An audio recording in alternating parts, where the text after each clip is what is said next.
My name's Pat Moore. I drive the Richard Lockwood Racing 1966 Corvette. It's a nitrous pro mod. I've been driving cars like this for over 20 years. I started out in 1988 running Top Sportsman. In my second year racing, I won the World Championship. And then in 1990, I was looking to step up, and Larry Nance with the Cleveland Cavaliers was building the Pro Mod car. We set the world record, me and Larry, with the Catch-22 Camaro for the quickest carbureted nitrous car in the world. Win a 653 at 212 miles an hour. This car's kind of unique. It's a Lenco clutch car. Now people think that it might be easier to drive an automatic car, but I still think that the clutch car has more tunability. We can adjust each gear change separately, and I think some tracks it makes a difference on getting down the track. This is a Lenco transmission. There's actually 3 separate transmissions, and each transmission has 1 gear change in it. So when you put 3 cases together, you got one up here, one here, and one here, that gives you a 4-speed transmission. The shifter's back here, and each lever controls 1 shift.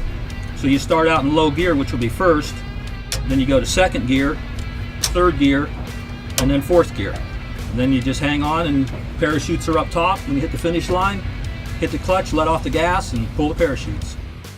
As the 1989 IHRA Top Sportsman World Champion, Pat's an expert when it comes to a vital step during preparation for a drag race, the burnout.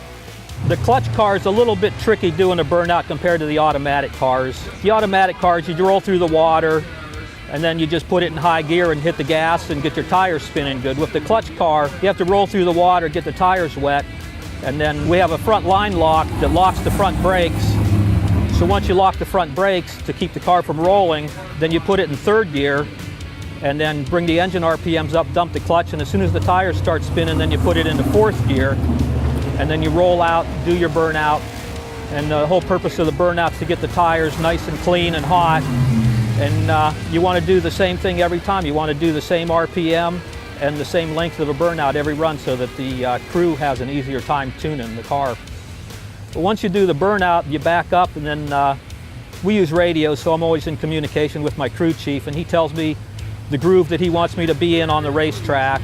And he stops me and pulls me up a little bit, and then we stop the car again. And then we set the wheelie bars, and I have some stuff in the car I got to do with the nitrous. I have to turn the nitrous on and purge it and clear the lines out. That's the big white plume of smoke that comes out in front of the hood. And then I hit the buttons and boom the systems to get the gasoline up to the solenoids on the intake manifold.